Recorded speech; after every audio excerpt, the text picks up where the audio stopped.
Yo, what's up everybody? It's Brian here and we're diving deep into the world of smart speakers today. Specifically, we're putting the Sonos Era 100 head-to-head against 5 of its toughest competitors to see which one comes out on top. We'll be breaking down the sound quality, the design, the features, and of course, the price to help you figure out which one is the perfect fit for your setup. Whether you're all about that crisp audio, seamless smart home integration, or you just want a speaker that looks as good as it sounds, we've got you covered. First up, we're checking out the Bose Home Speaker 500, and right off the bat, Bose means business when it comes to audio. They're using some of their proprietary tech to create this really wide stereo sound, and it honestly fills up the room. It's super clear, you can pick out all the details in your music, and there's a surprising amount of depth for a speaker this size. Plus, it's rocking both Alexa and Google Assistant, so you've got options when it comes to voice control. And hey, you got to appreciate that sleek aluminum design, right? It's a good-looking speaker. Now, on the display side, it actually shows you the track info and the time, which not all these speakers do.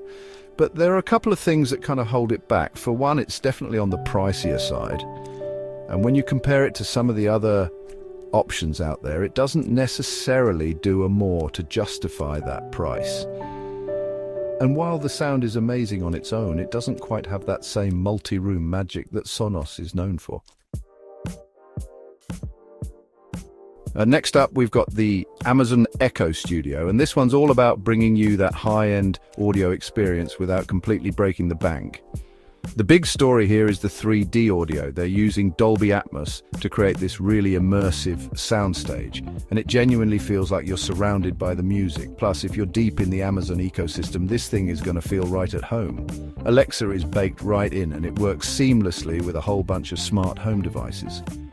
One of the coolest things about the Echo Studio is that it actually listens to the acoustics of your room and adjusts the audio accordingly. That means you're always getting the best possible sound, no matter where you put it. That being said, while the audio quality is really good, especially for the price, it doesn't quite have the same richness and clarity as some of the other speakers we're looking at, like the Sonos Era 100. Chapter 3, Apple HomePod 2nd Gen. Locked into the Apple ecosystem, so Apple's gonna Apple and the HomePod is no exception. This thing is all about that tight integration with the Apple ecosystem.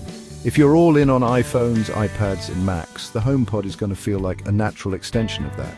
AirPlay works flawlessly, Siri is ready to take your commands, and you can even use it to control your HomeKit devices. The sound quality is honestly impressive. They're doing some really smart stuff with computational audio and spatial awareness, so it sounds much bigger than it actually is. Plus, you've got that classic Apple design language, minimal, sleek, and blends in pretty much anywhere. But, and this is a big one, the HomePod really is designed for Apple users. If you're on Android or Windows, you're not going to get the full experience. And it is one of the more expensive options out there, so you're definitely paying a premium for that Apple integration. Chapter 4, JBL Charge 5, the Go Anywhere Party Starter. Alright, let's switch gears for a second and check out the JBL Charge 5. This one is all about portability and ruggedness. It's got that IP67 rating, meaning it can handle being completely submerged in water. So it's perfect for taking to the beach, the park, wherever your adventures take you. Plus, it's got a battery life of up to 20 hours, so you can keep the party going all day long. And get this, it can actually charge your other devices, which is super convenient when you're on the go. Now, let's talk about that JBL sound signature. You know what I'm talking about? It's all about that bass. If you're looking for a speaker that can really pump out the low end, the Charge 5 is definitely worth a listen. However, it's not quite as feature-packed as some of the other speakers we've looked at. You're not going to find any fancy voice assistants here, and it's definitely more focused on that portable, party-ready experience. Chapter 5, Marshall Stanmore 3 Retro Looks Powerful Sound. Last but not least, we have the Marshall Stanmore 3, and this one is for all the retro lovers out there. It's got that classic Marshall amp design with the textured vinyl covering, the metal grille, and those iconic knobs on top. And you know what? It sounds just as good as it looks. It's packing some serious power for its size, with rich detailed audio that can easily fill a room. Plus, it's got all the connectivity options you could ask for, including Bluetooth, a 3.5mm IX input, and even RCA inputs, so you can hook it up to just about anything. And I love that they kept those analog controls for the bass, treble, and volume.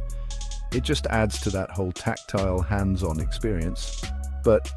And this is kind of a theme with these premium-looking speakers, it is on the pricier side. You're definitely paying a premium for that Marshall aesthetic. Outro. So, which speaker takes the crown? Alright, so we've gone through a ton of speakers here. We've seen sleek designs, heard incredible audio, and explored a whole range of features. Honestly, the best speaker for you really depends on your needs and your budget. If you're all about that pure audio quality and you're deep in the Apple ecosystem, the HomePod is a solid choice. But if you're looking for something more versatile, with great sound and a more accessible price, the Sonos Era 100 is definitely worth considering. No matter which way you go, I hope this video has helped you get a better sense of what's out there and what to look for when you're shopping for a new smart speaker. If you enjoyed this video,